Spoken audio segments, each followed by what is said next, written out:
Good morning students. आज हम लोक प्रशासन का अध्याय एक शुरू करेंगे। उसका नाम मुख्य कार्यपालिका है, जिसे चीफ एग्जीक्यूटिव कहते हैं, जो सरकार का एक मुख्य कार्य होता है। सरकार राज्य का एक आवश्यक तत्व है। यह राज्य का कार्यवाहक यंत्र भी होता है, जो राज्य की इच्छा को निर्धारित और कार्यान्वित करता है। जो सारे काम एक कार्यपालिका द्वारा निर्धारित होते हैं, चाहे वो कार्यपालिका विधान पालिका हो, न्यायपालिका हो या कार्यपालिका हो। तो कार्यपालिका का काम सबसे मुख्य होता है। सरकार के बिना राज्य की कल्पना नहीं की जा सकती।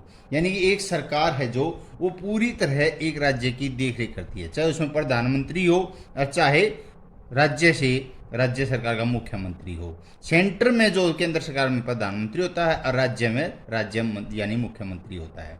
सरकार को राज्य की आत्मा कहा जाता है। जैसे हृदय होता है, पूरे शरीर का एक हृदय है, ऐसे ही सरकार को राज्य का आत्मा कहा जाता है। तो सरकार राज्य का वह यंत्र है जिसके बगैर हर कार्य पूरा नहीं हो सकता है। जिस पर राज्य को कानून बनाने की, उन्हें कार्यान्वित यानी लागू करने की तथा इनकी व्याख्या करने की जिम्मेदारी सरकार के पास होती है। जो मुख्यमंत्री जो एक होता है वो एक वास्तविक होता है कार्यपालक। तो सरकार के तीन अंग हैं, विधान पालिका, कार्यपालिका और न्यायपालिका होती है। कार्यपालिका सरकार का महत्वपूर्ण होता है, जो सबसे मुख्य होता है, जो विधान पालिका द्वारा निर्मित कानूनों को लागू करता है। विधान पालिका कानूनों को बनाती है, कार्यपालिका उनको लागू करती है। और वास्तव में वह धुरी एक आधार है। जैसे एक मकान बनाने के लिए नीचे धुरी आधार तैयार करते हैं, नींव तैयार करते हैं, ऐसे ही सरकार का कार्यपालिका एक आधार, एक धुरी होती है, जिसके चारों राज्य का प्रशासन तंत्र यानी शासन उसका घूमता रहता है। यानी लोक प्रशासन उसके चारों तरफ कार्यपालिका के हिसाब से चलता है। इस प्रकार लोक प्रशासन में कार्यपालिका की अहम भूमिका, मुख्य भूमिका सरकार के अंदर कार्यपालिका की होती है। जो डीसी होते हैं, एसपी होते हैं या एसडीएम होते हैं, जो आईपीएस और आईएएस होते हैं, जो चीफ मुख्य एग्जीक्यूटिव इंजीनियर होते हैं, उनके माध्यम से चलती है। जो एक सेक्रेटरी होते हैं, वे क्या है, कार्यपालिका की मुख्य भूमिका, मुख्य कार्यपालक होते हैं। यानी कि नुमाइंदे सरकार को चलाने वाले डीसी, एसपी और बड़े बड़े अधिकारी होते हैं। तो इस अध्याय में हम कार्यपालिका एवं मुख्य कार्यपालिका के संबंधों के अध्ययन करेंगे, जो इसमें बताया जाएगा कौन वास्तविक है और कौन नाम मात्र का होता है। तो अब वस्तु में प्रश्न देखिए आप। कानून लागू करने वाला सरकार का अंग क्या है? कानून लागू करने वाला सरकार का अंग क्या कहलाता है? तो कानून लागू करने वाला सरकार का अंग कार्यपालिका कहा जाता है। यानी सरकार में जो भी कानून लागू होते हैं वो कार्यपालिका द्वारा ही लागू किए जाते हैं। भारत में शासन प्रणाली का कौन सा रूप है? भारत में शासन प्रणाली का संसदीय रूप चुना गया है। स्विट्जरलैंड में शक्ति के केंद्र के आधार पर कार्यपालिका कौन सा रूप है? स्विट्जरलैंड में शक्ति केंद्र के आधार पर कार्यपालिका बहुल कार्यपालिका, बहुल मतलब बहुत ज्यादा चारों तरफ से। जैसे हमारा संविधान ही है, अनेक 11 देशों के संग्रह से हमारा संविधान इकट्ठा किया। किसी से हमने कोई भी चीज ली, कनाडा से या आयरलैंड से, अमेरिका से, ब्रिटेन से, तो किसी न किसी देश से हमने कोई न कोई संविधान के अंदर इकट्ठा की और वे लागू की और लिखित में हमारा संविधान लिखित में बना गया। फिर स्विट्जरलैंड में मुख्य कार्यपालिका शक्ति किसमें निहित होती है? स्विट्जरलैंड में मुख्य कार्यपालिका शक्तियां संघीय परिषद में निहित होती हैं। अमेरिका की शासन प्रणाली मुख्य कार्यपालिका, अमेरिका में का शासन प्रणाली मुख्य कार्यपालिका राष्ट्रपति होता है। जैसे मुख्य कार्यपालिका अमेरिका में राष्ट्रपति होता है, तो हमारे यहाँ पर मुख्य कार्यपालक प्रधानमंत्री होता है। सेंटर में प्रधानमंत्री होता है और राज्य में मुख्यमंत्री होता है। ये कार्यपालिक मुख्य होते हैं। भारत में मुख्य कार्यपालक कौन होता है? भारत में मुख्य कार्यपालक राष्ट्रपति को माना जाता है। वास्तविक कार्यपालक मुख्यमंत्री होता। कार्यपालक है जो मुख्य कार्यपालक तो राष्ट्रपति को होता, और कार्यपालक जो वास्तविक जो होता वो मुख्यमंत्री होता है, और सेंटर में प्रधानमंत्री वास्तविक कार्यपालक होता है। तो स्थायी राज्य स्तर पर वास्तविक कार्यपालक कौन होता है? राज्य स्तर पर वास्तविक कार्यपालक जो होता है वो मुख्यमंत्री होता है, और नाम मात्र का कार्यपालक जो होता है वो राज्यपाल होता है। राज्य के अंदर राज्यपाल, और सेंटर यानी केंद्र सरकार के अंदर नाम मात्र का कार्यपालक जो होता है वो राष्ट्रपति होता है।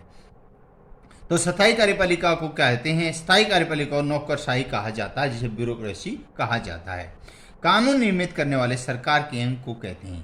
कानून को लागू करने वाले सरकार के अंग को क्या कहा जाता है? उसे विधान पालिका कहा जाता है। जहां से कोई चीज निकलती है और बनने के बाद चालू होती है, कार्यपालिका उसको लागू करती है। अमेरिका में कौन सी शासन प्रणाली पाई जाती है? अमेरिका में अध्यक्षात्मक शासन प्रणाली पाई जाती है। जो अमेरिका के अंदर वर्तमान में राष्ट्रपति 4 साल के लिए अमेरिका के अंदर राष्ट्रपति चुना जाता है। जो अब हाल में पिछले अभी 21 में ही नया चुनाव हुए थे। चुनाव के बाद जो बाइडेन उनका राष्ट्रपति चुना गया था।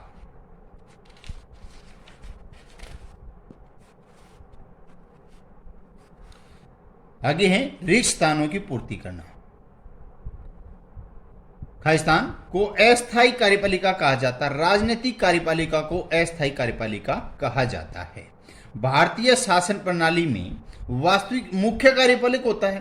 भारत की शासन प्रणाली में वास्तविक और मुख्य कार्यपालक जो है वो प्रधानमंत्री होता है। जो प्रधानमंत्री हमारा है, वर्तमान प्रधानमंत्री हमारे जो हैं, वो नरेंद्र दामोदर दास मोदी जी हैं।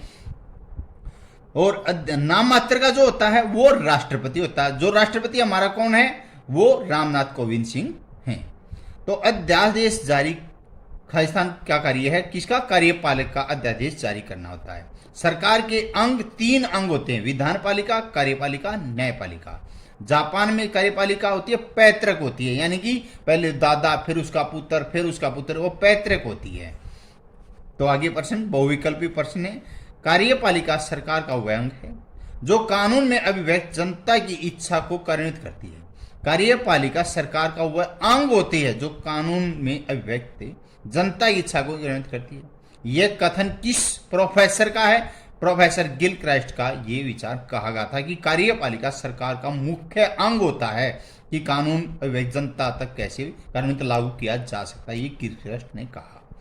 व्यापक फैला हुआ सामूहिक समूह अर्थ में कार्यपालिका विभाग के अंतर्गत वे सभी अधिकारी, राज्य कर्मचारी, एजेंसी, कोई भी पार्ट आता है आती है जिनका कार्य राज्य की इच्छा को, जिसे व्यवस्थापिका ने निर्धारित कर कानून के रूप में व्यक्त किया जाए, कार्य रूप में परिणत करना। यह कथन प्रोफेसर गार्नर ने कहा है। यानी कोई भी चीज समूह में फैला के कोई चीज बताई जाती है, विभागों के अंदर बांटी जाती है, कर्मचारियों में बांटी जाती है, टुकड़ों में एजेंसियों में बांटी जाती है, वो प्रोफेसर गार्नर ने विचार दिए थे। तुलना कर रही है, तुलनात्मक रूप से शासन का कौन सा अधिक प्रभावशाली होता है, कौन सा अंग है जो सबसे ज्यादा मुख्य होता है, वो कार्यपालिका अंग होता है। अपने विस्तृत रूप में कार्यपालिका में विधायी न्याय कार्यों करने वाले अधिकारी को छोड़कर सभी कर्मचारी शामिल हैं जो कानून रूप से प्रदर्शित राज्य की इच्छा को लागू करने संबंधित है। यह परिभाषा गेटल ने की। प्रोफेसर गेटल ने कहा कि जो अपने फैला हुआ क्षेत्र है तो उसकी कार्यपालिका विधायिका और न्याय करने के अधिकार को छोड़कर सभी कर्मचारी जितने भी चाहे 4th क्लास पीएन से लेकर वहां का उस ऑफिसर का जो डीसी होता है वो सभी उसमें फैले हुए कानून के लागू करते हैं। वो प्रोफेसर गेटल ने कहा सभी का एक समूह है, मिलकर काम करने से बहुत ज्यादा तरक्की कर सकते हैं हम। पैतृक कार्यपालिका उदाहरण इंग्लैंड में भी पैतृक कार्यपालिका उदाहरण कहा गया है। बहुल कार्यपालिका उदाहरण स्विट्जरलैंड में कहा गया। स्विट्जरलैंड में बहुत ही ज्यादा यानी सामूहिक क्षेत्र है।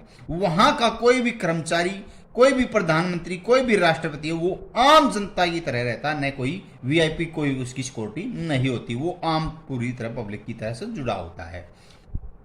भारत में मनोनीत कार्यपालिका उदाहरण है राज्यपाल मनोनीत कार्यपालिका उदाहरण कहा गया है। स्विट्जरलैंड की बहुल कार्यपालिका में कितने सदस्य होते हैं? 7 सदस्य स्विट्जरलैंड की कार्यपालिका के सदस्य चुने जाते हैं। भारत में वास्तविक रूप से मुख्य कार्यपालिका होता है। वास्तविक जो कार्य पूरी तरह कार्य करने के लिए भारत में कहते हैं सेंट्रल गवर्नमेंट के द्वारा की जाती है, वो प्रधानमंत्री होता है। कार्यपालिका वह है जो किसी भी प्रकार के संगठन की सबसे महत्वपूर्ण नीतियों के निर्धारण एवं क्रियान्वयन में भाग लेती है। इनके लिए सामान्य वर्ग आम जनता के लिए निश्चित करती है। यह परिभाषा अल्फ्रेड डी ग्रेजिया ने कही थी कि अल्फ्रेड डी ग्रेजिया कहता है कि कार्यपालिका जो है वह किसी भी प्रकार का संगठन है, सबसे नीतियां निर्धारण करती है और उनको लागू करने के लिए फैलाव पूरा विस्तार देती है। भारत में संवैधानिक दृष्टि से मुख्य कार्यपालक होता है। संवैधानिक दृष्टि से मुख्य कार्यपालक किसको कहा? राष्ट्रपति को कहा, जो एक नाम मात्र का होता है। पूरा कार्यकाल वास्तविक तो प्रधानमंत्री करता है, नाम मात्र का संवैधानिक मुख्य होता है। जो प्रथम नागरिक भी जो देश का होता है वो राष्ट्रपति ही होता है। तो निम्नलिखित में से मुख्य कार्यपालिका के प्रकार हैं। मुख्य कार्यपालिका सभी हैं। संसदीय कार्यपालिका होती है, स्थायी कार्यपालिका, तानाशाह कार्यपालिका, सभी मुख्य कार्यपालिका के अंग कहे गए हैं। निम्नलिखित में से मुख्य कार्यपालिका कार्य राजनीतिक कार्य भी होते हैं और प्रशासनिक कार्य, दोनों कार्यपालिका के अंदर। राजनीति के भी, चाहे वो प्रधानमंत्री है, चाहे उसके MP, MLA, कोई भी संसदीय सचिव के बोर्ड के चेयरमैन, ये राजनीति में। प्रशासन में है जो IPS हैं, IAS हैं, IFS है, ये सभी प्रशासनिक अधिकारी, चाहे वो छोटे से छोटा कर्मचारी है और चाहे बड़े से बड़ा अधिकारी है, और सभी प्रशासकीय कार्य करते हैं। संसदीय कार्यपालिका नहीं पाई जाती। अमेरिका में संसदीय कार्यपालिका नहीं पाई जाती। वहां पर है तो वो अमेरिका की नीतियां, राष्ट्रपति की नीतियां होती हैं। संसदीय कार्यपालिका बैठक की नहीं होती। निम्नलिखित में से सफल कार्यपालिका के गुण क्या है? अच्छा नेतृत्व होना चाहिए वहां पर, सबल व्यक्तित्व, यानी व्यक्ति के अंदर थोड़ी ही सहानुभूति भी होनी चाहिए कि थोड़ा परिश्रम, यानी कुछ देर रुक कर इसका असर कहाँ तक पड़ेगा ये भी सोचना उसके तो व्यक्तित्व पर निर्भर करता है कि वो क्या, इसका निर्णय क्या निकलेगा लास्ट में। और वो अपने नेतृत्व में अच्छा नेतृत्व करता है कि वो कैसे हैंडल करे, अपनी टीम का मनोबल कैसे बना रहे हैं। प्रशासकीय गुण, यानी यहाँ हमारे अधिकारी कितने हैं, वे अधिकारी कितना कार्य कर रहे हैं और उनमें कौन कौन सी काबिलियत है, वे अच्छी तरह से डिपार्टमेंट को चला रहे हैं या नहीं, ये सभी कार्यपालिका के गुण होने चाहिए। अच्छा नेतृत्व वही दे सकता है जो अच्छी तरह, पूरी तरह समाज के अंदर डील करना जानता हो, यानी कि बड़े के साथ बड़ा, छोटे के साथ छोटा, सभी को मेल मिलाप लेकर चलता हो, उसे कार्यपालिका के गुण कहे जाते हैं। अध्यक्षीय कार्यपालिका श्रेष्ठ उदाहरण है। अमेरिका में अध्यक्षीय कार्यपालिका श्रेष्ठ उदाहरण कहा गया। अमेरिका में यही नीति अपनाई जाती है कि मिलकर काम करना देश के लिए।